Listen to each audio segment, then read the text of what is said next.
Hello, welcome back to Hunter Tune. Today we are going to be talking about some Grom slash Monkey parts. The Honda Grom and the Honda Monkey, you guys know that I've been doing some stuff with over the last couple years.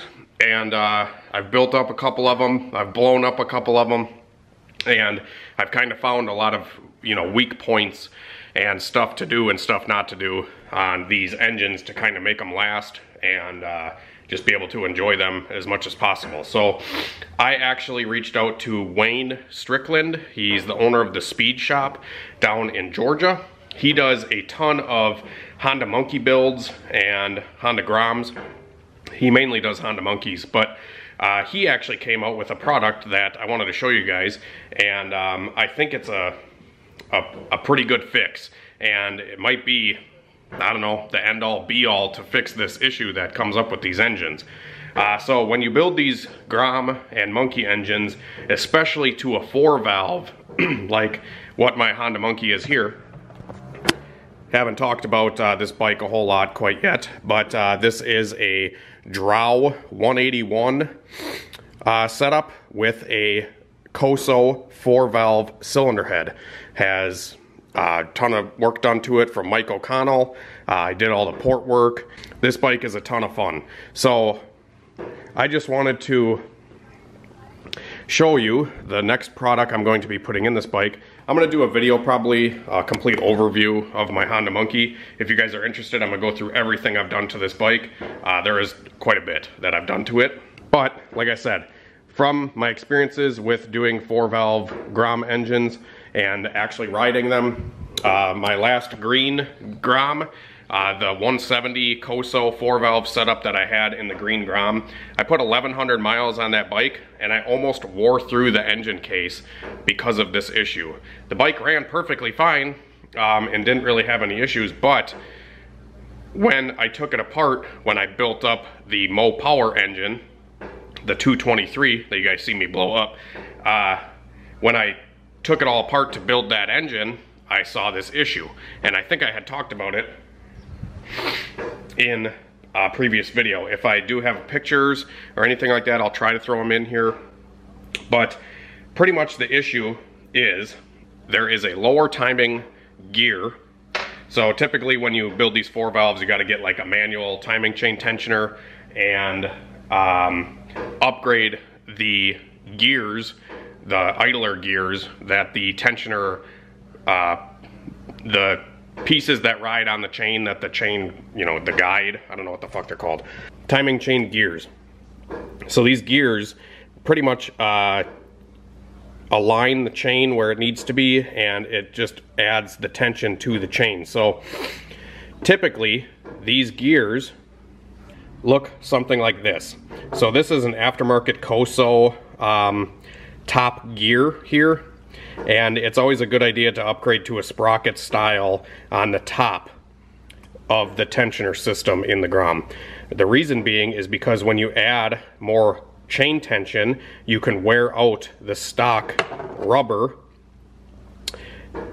pulley or guide, whatever you want to call it. So upgrading to this is a must. You pretty much have to do this, or you can expect to replace this rubber about every couple hundred miles if you're using a manual tensioner. If you're not using a manual tensioner and you're just using the factory tensioner, these work just fine. The issue with the factory tensioner is it doesn't usually put enough tension on the timing chain to make it not skip or rattle around inside of the case. So like I said, you should go with like a manual tensioner. I have one from Gromfathers. I have parts from a lot of different people on this bike, and I don't really discriminate against one or another, even if some are harder to deal with than others.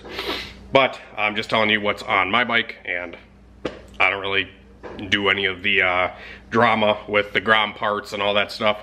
I'm just here showing you what I think is the best. So like I said, upgrading to the top here, this is the Koso arm, and I'd run a lower stock wheel, because if you run the lower Koso wheel, which I have in the Monkey, and I'll show you guys that in a second, I'm gonna check and see how wore out this one is but the lower Koso gear, especially the Koso style, will wear out the bolt that holds that gear. And when that bolt wears out, that aligns the gear where it needs to be. So when that wears out, the gear gets play in it, and the gear can actually rub into the case, which has happened on all three of my Groms that have 4 valves. It's happened to every single one of them. So this is an actual issue. So to alleviate the lower, you could run the stock Koso, the one that comes with the Koso timing upgrade, and then the stock lower rubber. This you can do, and I have done it on a couple of these bikes, but it's definitely not the best way to do it because the chain doesn't really ride that good on these stock rubber bushings. So the fix, in my opinion, the best fix available, well, it's not available yet. I'm actually testing these parts for Wayne, and hopefully he will have them available to the public soon. So if you guys want to check him out, he's on Facebook. If you guys want to get a hold of him, this is his business card, so you can check him out. He's also on Instagram. So this is his new design timing gear, and it's a bearing. So this is pretty much identical to like the Koso style gear, except it doesn't rely on a bushing inside of here, like how the factory one is pretty much just like a bushing, and the bolt, it's a shouldered bolt, and the bolt kind of sits in here, and that's what aligns. This is what aligns everything. But I don't know if you can tell on camera, but this bolt, I have like 100 miles on, and it's already wore out. So you can see it's wore out right there, and I'll show you here in a second. But like I said, when that bolt wears out inside of the bushing there, the pulley gets play, starts moving around, and shit goes boom. So here's an example of one of the bolts that's wore out. This one isn't even that bad. I would probably throw this in and run it for another couple 100 miles, but this is pretty much what starts to happen. I have one of these bolts that actually is completely down to the threads, and the bolt almost broke.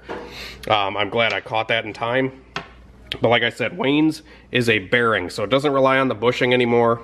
It is just a bearing. So if we take this apart, you can see in here, there's a bearing instead of a bushing, so it puts a lot less stress on the bolt itself. A lot of the load is taken through the bearing. So super cool design, and I can't wait to test these out and put them to the test. So I know Wayne actually was telling me that he has over 8,000 miles on one of his bikes that is very similar setup to my Honda Monkey. He has over 8,000 miles on it, and he's never even needed to adjust the timing chain. That is a crazy thing, because as that lower bolt on the stock setup wears out, you need to adjust the chain to accommodate for it. Also, when you rev them and you beat the shit out of these things, the chain will stretch, and that's when you need to kind of adjust the chain as well with the manual tensioner. The manual tensioner holds proper tension on the chain, especially for high RPM. So the manual chain tensioner is kind of a must. So this is his upper gear here, also utilizing a bearing. So I'm gonna get these installed into my Monkey, and I'm gonna put them to the test.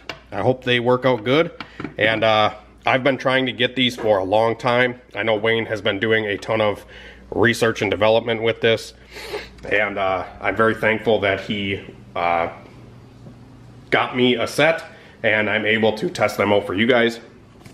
I'm not gonna, give you a long-term review right now, but if a lot of people are interested in this video, maybe I'll do a 1,000-mile update or a 1,500-mile update. I have about 500 miles on this build so far, on this Monkey. So maybe I can do like a 1,500-mile update on this bike, and we can take the timing chain and stuff back apart and check out the condition of the bearings after. I'm gonna ride this thing hard, so we'll beat the shit out of it for a while, and give her some 12,500 RPM for days on end, and we'll see how these bearings hold up. So I'm gonna get them installed. I'm gonna kind of show you the process quick. So I have the bike actually on its side right now. I'm gonna try to, it's been sitting here for quite a while, so I'm tipping it over like this so a lot of the oil drains to the right side of the bike. I'm gonna get the side cover pulled off of here.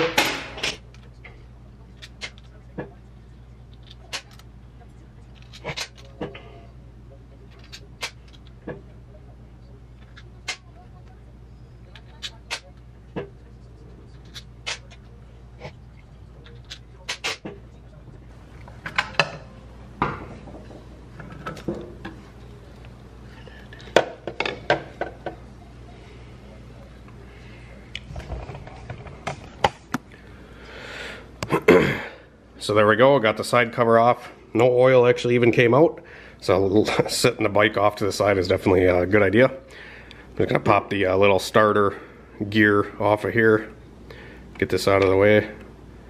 Try to be careful with my gasket that's sitting up there. I've already reused it twice. So now we gotta pop the flywheel bolt and then pull the flywheel with the flywheel puller, and then we can get to our timing gears. You can see here, this bike also has the Takagawa 4th bearing installed.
Alright guys, so this is the current setup in my Honda Monkey. You can see this is pretty much just a Koso timing gear kit.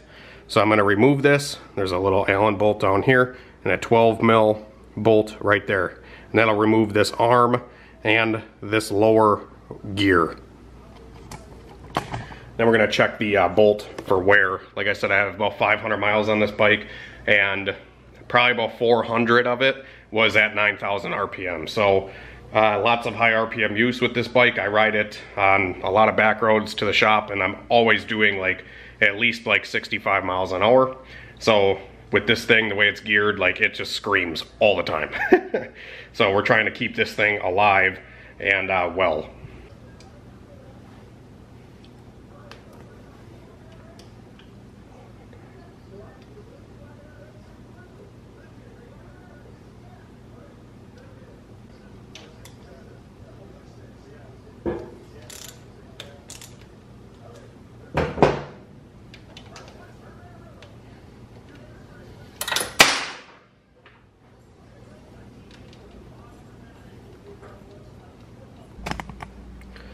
Alright guys, I just pulled the components out of my Honda Monkey, and here's the ones from Wayne. So you can see the difference isn't really, there's not much difference on the top arm other than this is stamped. It's got some dimples in it.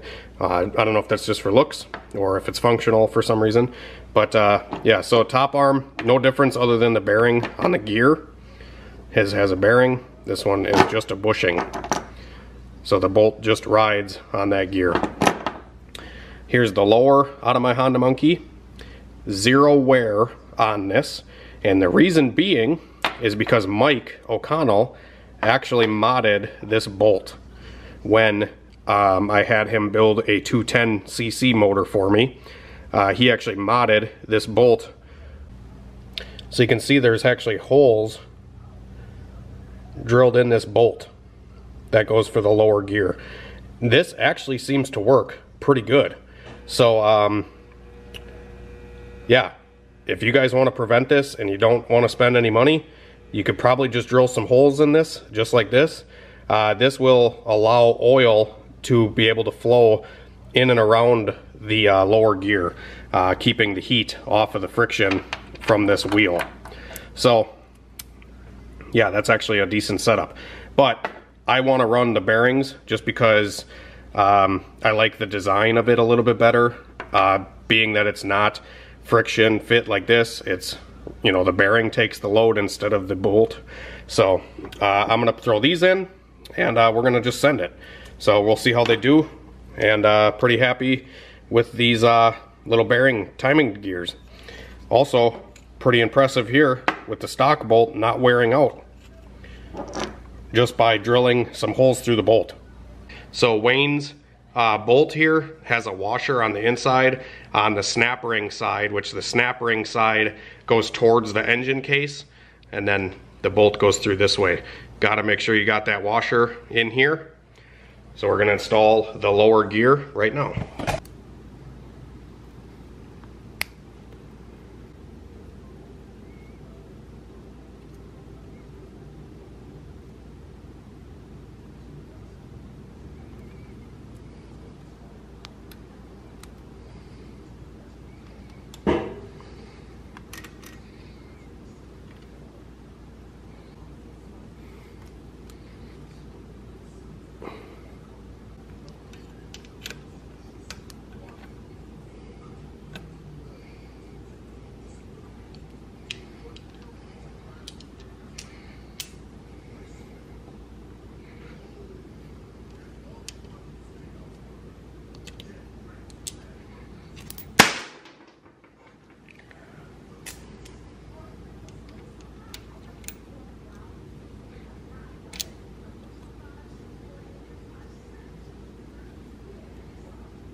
Alright guys, so I got the timing components all installed.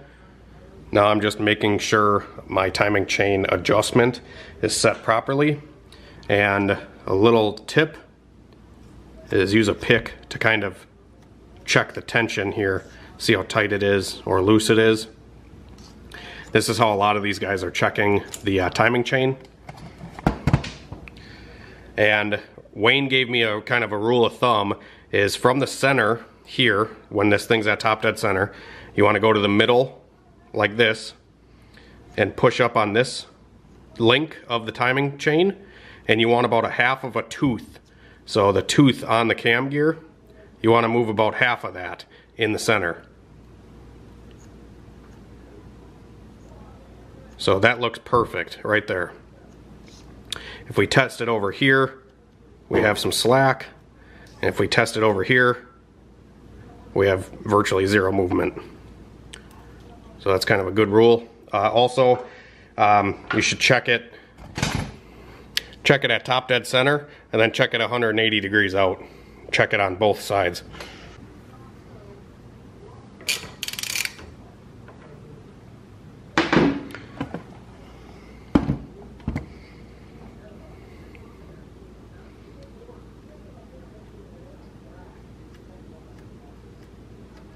Yeah, it's about the same.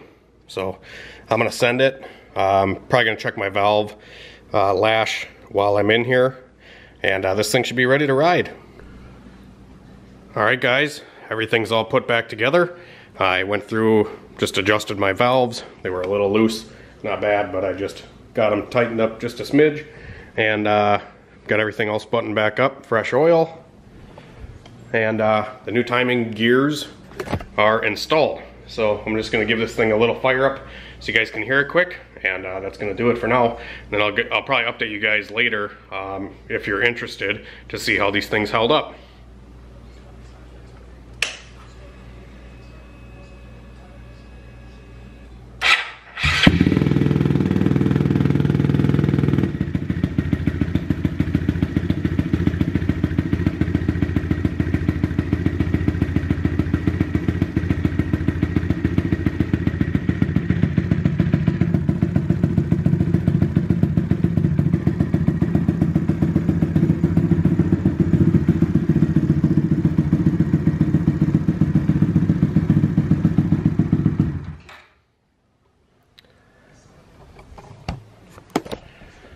right, guys, thanks for watching. Have a great night and a better tomorrow. We will see you later. I got a bunch more Grom and monkey content coming soon. So stay tuned, subscribe if you guys are new, and see you later.